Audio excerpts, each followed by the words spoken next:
Major किरण तांबे यांचा सेवापुरता सत्कार सोहळा देवीदास कुचे यांनी मेजर तांबे यांचा केलं कौतुक। मेजर किरण तांबे यांच्या सेवापुरती सत्कार सोहळा दिनांक 9 सप्टेंबर रोजी मंगळवारी अकोला येथे मेजर किरण तांबे यांचा सत्कार सोहळ्यासाठी उपस्थित असलेले राजकीय क्षेत्रातील पदाधिकारी देवीदास कुचे, शिवसेना जिल्हाध्यक्ष भाऊसाहेब घुगे, गजानन गीते, भानुदास घुगे, बद्रीनाथ पठाडे, अनिल कोलते, गेवरे बाजार जिल्हा परिषद गटाचे कैलासांना चव्हाण, भगवानराव मदन, महादू गीते, राजू थोरात, ज्ञानेश्वर तांबे, विष्णू धायवर, परमेश्वर नायकवडे, श्रीराम कान्होरे, शिवकन्या तांबे तसेच अकोला येथील सरपंच, उपसरपंच, ग्रामपंचायत सदस्य, ग्रामविकास अधिकारी, अकोला येथील संपूर्ण तांबे परिवार, गावातील महिला, पुरुष, नवतरुण व वृद्ध यांनी गावामध्ये भव्य मिरवणूक करून सत्कार समारंभाचा कार्यक्रम व मेजर तांबे यांच्या कार्यक्रमाला उपस्थित होते। म्हणून आपण सर्व सुखी आहे। आपल्याला झोपा सुद्धा आल्या नसत्या जर आपली मिलिटरी चांगली नसती तर। ऑपरेशनचं सिंदूर झालं। ऑपरेशन सिंदूर म्हणजे जे आपल्या भगिनी, ज्या माता पती पत्नीसह पर्यटक म्हणून गेले ते पहलगाममध्ये, त्यांची त्यांनी हत्या केली पाकिस्तानच्या लोकांनी, दहशतवाद्यांनी।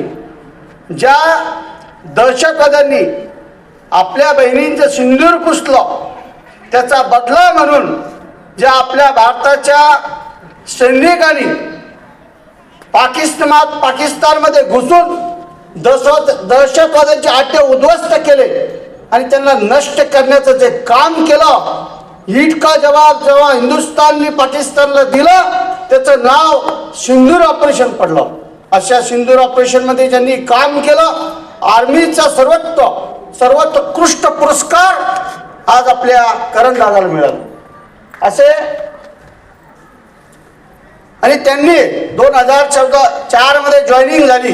भारताच्या अनेक घटक राज्यामध्ये त्यांनी काम केलं, मग तो मिझोराम असेल, सिक्कीम असेल, महाराष्ट्र असेल, जम्मू काश्मीर सारख्या ठिकाणी त्यांनी काम करून सर्वोत्कृष्ट काम त्यांनी काम केल्याचं आपल्या समोर आज त्यांनी चांगलं काम केलं म्हणून आपण त्यांचा सत्कार करतोय। त्याचा फायदा इथल्या तरुणांनी घ्यायला पाहिजे।